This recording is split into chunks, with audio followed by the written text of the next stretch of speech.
la gang et bienvenue à un autre épisode de Le Grand Zoo! Oui, alors, d'entrée de jeu, Stéphane, qu'est-ce qu'on fait?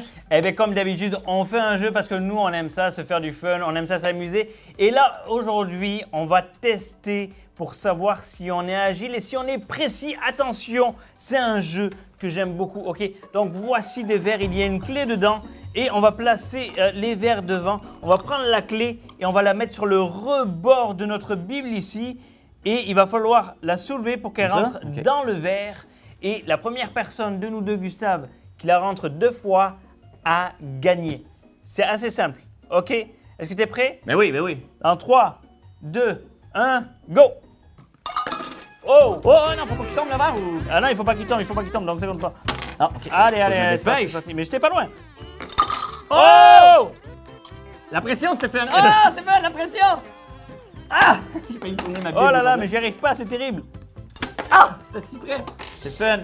Aïe, aïe, aïe! T'es bien parti pour gagner? Non. Oh là là là là. La pression, Stéphane! Oh! Alors là, gagnant sur toute la ligne, bravo. Franchement, Gustave, tu as gagné d'une façon remarquable. Moi-même surpris, Oui! C'est vraiment oui, le fun, je vous le vraiment. conseille à la maison. Yes! Et je suis sûr que vous êtes bien meilleur que moi. Alors, testez-le.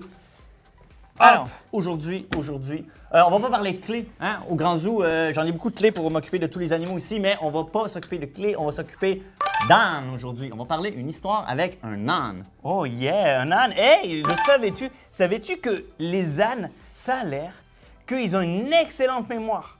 Ils peuvent se rappeler, ils peuvent se rappeler d'endroits où ils ont été et des amis qu'ils ont côtoyés. Ça a l'air pendant plus de 25 ans. T'imagines, ils ont une méchante mémoire. Ils se rappellent les endroits où ils sont allés, ils peuvent les retrouver leurs amis aussi. Et c'est une très grande mémoire. Et ça, franchement, c'est impressionnant parce que moi, des fois, j'oublie bien des affaires.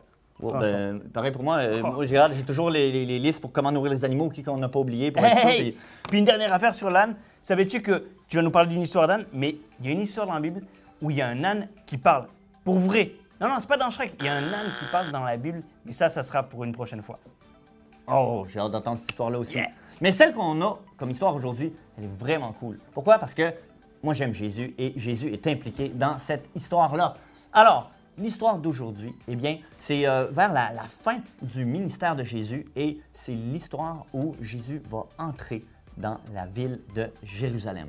OK, peut-être d'entre vous, de l'autre côté de l'écran, il y en a qui savent déjà où est-ce que je m'en vais avec cette histoire-là. L'âne, Jérusalem, eh bien, c'est l'histoire de l'entrée triomphale de Jésus à Jérusalem. Et pour pouvoir faire son entrée, il y avait des prophéties justement annoncées longtemps d'avance qui disaient que le roi des Sion arriverait sur une monture sur le dos d'un petit d'une ânesse. Hein? Le petit d'une ânesse s'appelle... Un anon. Un anon. Sur un âne? Un anon. Anon. C'est l'anon. Oh! Quelle yes. annonce! Oh, oui.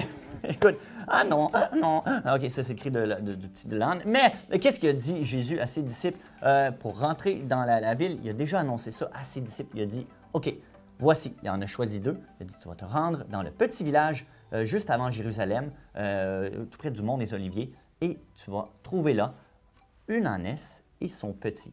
Allez les chercher et apportez-les-moi. Et si jamais quelqu'un vous arrête et vous le demande, vous direz, le Seigneur en a besoin. Ça veut dire qu'il le savait d'avance alors? Jésus, c'est tout. Jésus connaît tout et c'est justement mon premier point. Oh. Cet animal-là, qui a une grande mémoire, 25 ans plus tard, reconnaître ses amis, c'est génial pour un animal, et qui a une grande mémoire, eh bien, il ne sait pas tout. Il va se rappeler des choses qu'il connaît déjà.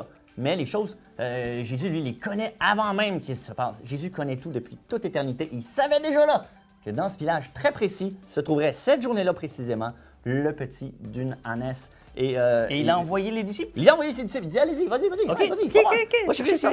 Alors, les disciples, bien sûr, ont fait confiance au Seigneur. Ils ont obéi, ils se sont rendus. Et effectivement, ils ont trouvé le petit. Et ça... Ah, c'est vraiment... Tourne avant. OK, ça c'est... OK, les amis, si jamais vous avez de la misère à dormir la nuit, envoyez un courriel à Stéphane. Mais c'est Stéphane à l'intérieur, je te rassure tout de suite. OK, là, ça ressemble plus à une tête de cheval épeurante. OK, mais dans le but de notre histoire, d'où. Voilà, attention. Veux-tu manger une carotte? Veux-tu manger une pomme? Aimes-tu ça, les pommes? Mange une pomme. Non, OK, tantôt. T'as pas fait la soie dentaire, ça fait longtemps. Alors, le petit de l'ânon, dis-je bien. Alors, il s'est dirigé par ici. Ah, tu t'en vas déjà? Ah oui, OK. Ah ben c'est correct. Jésus, lui, a eu le temps d'embarquer dessus pour faire son entrée, parce que j'aurais voulu faire une entrée embarquée sur Stéphane. Mais c'est correct comme ça. Je vais ménager ton dos, mon cher. Alors, Jésus, bien sûr, il s'est assis sur cette monture-là et est entré à Jérusalem. Et les gens l'ont accueilli, ils l'ont acclamé, c'est-à-dire qu'ils lui chantaient des louanges. « Wow, gloire, gloire au Fils de David, gloire au Dieu très haut, Hosanna ». Ils chantaient toutes sortes de louanges comme ça. Et ils retiraient, la foule retirait leurs manteaux, déposait leurs manteaux sur le sol. L'âne qui s'en venait, qui ne devait rien comprendre là-dedans. Essaye de voir ça. Ça devrait être incroyable, tout le monde qui enlève les manteaux, puis tout le monde qui crie. Oui! Voilà, Jésus qui faisait cette entrée triomphale-là, et c'est très, très, très symbolique. Et Jésus est rentré à Jérusalem comme ça, sous l'acclamation, sous les applaudissements d'une foule qui était vraiment heureux de le rencontrer, de le voir arriver enfin à Jérusalem. Parce que Jésus, ça faisait longtemps qu'il faisait son ministère un peu partout, et enfin, il arrivait à Jérusalem. Et bien, l'âne, lui, pauvre bête, il devait être tout mélangé. Voyons, qu'est-ce qui se passe là. Pourquoi il a choisi l'ânon? Mais j'ai une question, justement, pourquoi tu as choisi l'ânon? Et pourquoi il n'a pas choisi un cheval? C'est bien plus grand, c'est plus majestueux un cheval, non? Exactement. Il y a une symbolique à ça. C'est une très bonne question, Stéphane. C'est que l'ânon, eh bien, c'était aussi une monture, hein, un moyen de transport, si on veut, pour les rois. OK? Les rois, quand ils arrivaient en guerre, pour déclarer la guerre à quelqu'un, ils arrivaient sûrement avec leur armure, hein, leur protection, leur épée, sur un destrier, hein, sur un cheval de combat. Et là, ils arrivaient, c'était une représentation menaçante d'une autre autorité qui s'en venait dans un autre royaume. Oh boy, qu'est-ce qu'il veut, lui, ce roi-là? Est-ce qu'il nous veut la guerre? Jésus arrivait comme un roi de paix. Et les rois, quand ils venaient en paix, ils prenaient leur temps. Il n'y avait pas besoin de galoper, de combat, rien de ça.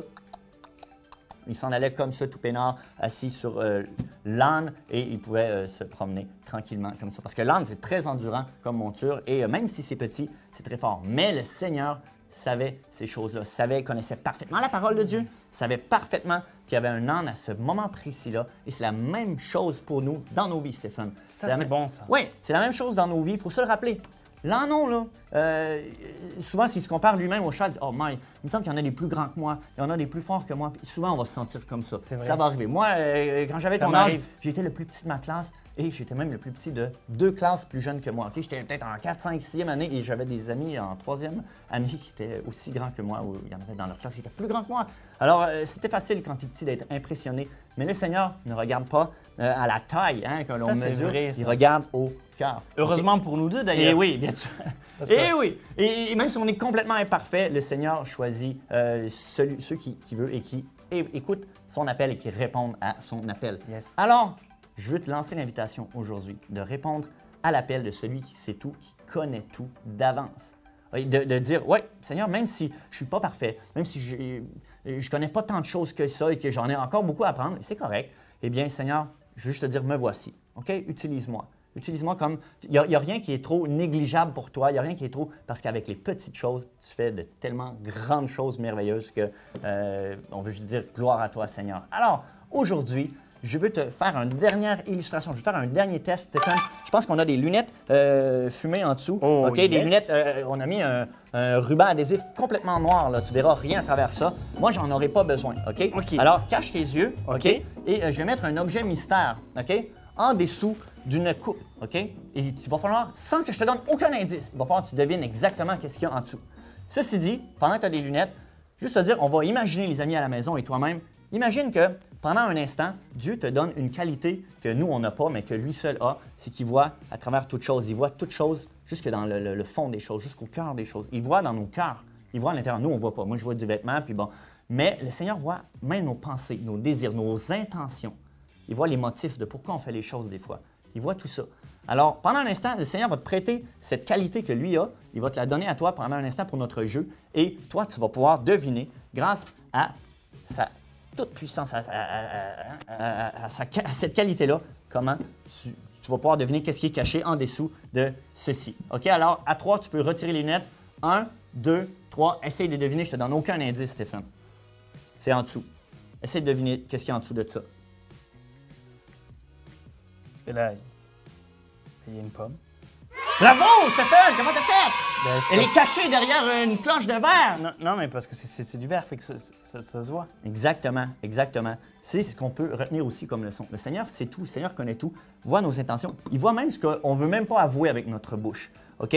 Tu savais déjà parce que tu vois à travers le verre, hein? Tout le monde on voit à travers le verre. Là. Mais le Seigneur lui-même, si ça avait été en terre cuite, si ça avait été en plastique, en métal, le Seigneur lui aurait vu. Nous, on n'a pas cette capacité. Fait que dans le fond, si je comprends bien, c'est comme si nous, on était du verre. Oui. Et que Dieu voyait à travers nous, comme nous, on voit à travers le verre. Voilà, exactement. C'est exactement ça la leçon. Bien saisi. Alors, j'espère que c'est aussi clair pour toi à la maison. Alors, peu importe, des fois, on va cacher nos mauvaises attitudes. On va faire semblant, on va sourire à des amis, mais dans le fond, on parle contre... Alors, le Seigneur veut qu'on transforme ça. On veut être utilisé par Dieu, mais rappelons-nous ceci. Le verset du jour, l'apôtre Paul nous le rappelle dans Hébreux, du moins en tout cas, l'auteur de l'épître aux Hébreux, nous le rappelle dans Hébreux 4.13. Hébreux 4.13, voici ce qu'il dit. Il dit « Rien n'est caché pour Dieu. Tout ce qu'il fait se présente ouvertement devant ses yeux. » Tout ce que le Seigneur a fait, là, il le voit clairement avec ses yeux. On se rappelle que dans la création, qui a tout créé? C'est Dieu. Hein? Dieu. Tu nous en as parlé pendant les premiers épisodes, que Dieu a tout créé les animaux. Et alors, toute sa création est directement visible à travers ses yeux. Peu importe qu'est-ce qu'on peut essayer de cacher à travers nos raisons ou le Seigneur voit à travers tout ça. Alors, puisqu'on est transparent devant Dieu, c'est bien tout de même de se mettre en règle. Dire des fois, Seigneur, pardonne-moi. Je n'ai pas eu cette bonne attitude-là et utilise-moi. Parce qu'il n'y a jamais rien de trop petit. On n'a jamais trop manqué notre coup pour être utilisé par Dieu. Si on demande sincèrement pardon, le Seigneur est fidèle et juste pour nous utiliser. Amen à ça, la gang? Amen. Ça, c'est une bonne nouvelle. Amen. Yes. Est-ce que c'est l'heure du... Voilà, j'espère que tu me le demandes. C'est l'heure du quiz? Du quiz. Oh yes! Voilà. Tiens, je te me dépose ça là. Et tiens, je vais retirer cette pomme-là. J'espère que vous êtes prêts derrière l'écran. Oui. Alors, première question. Qui a gagné le jeu aujourd'hui? C'est toi, Gustave.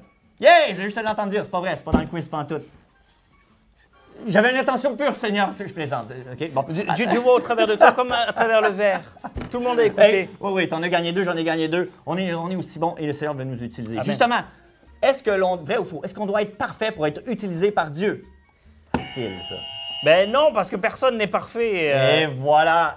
Surtout toi et moi. Oui, tout à fait. Alors, combien de disciples le Seigneur a-t-il envoyé pour chercher l'objet, l'animal du jour? 2? 2 disciples, c'est la bonne réponse. Bravo! 2 disciples. Et qu'est-ce qu'ils sont allés chercher aujourd'hui? Il y a un piège. Le petit d'une ânesse. Oui. Un anon. Ah non! Ah oui! Bon jeu de mots. Yeah, je savais tout l'heure. On peut applaudir Stéphane pour sa blague. Yes! Excellent. Là-dessus, les amis, retenez ça. Le Seigneur veut t'utiliser. Le Seigneur veut t'utiliser tel que tu es. Alors, on n'a rien à cacher devant lui. Laissons-nous transformer par lui pour faire sa volonté. À ça, on dit un grand Amen. Et je vous souhaite une bonne semaine, la gang. Et revenez-nous pour une autre épisode du Grand Zoo! Woo!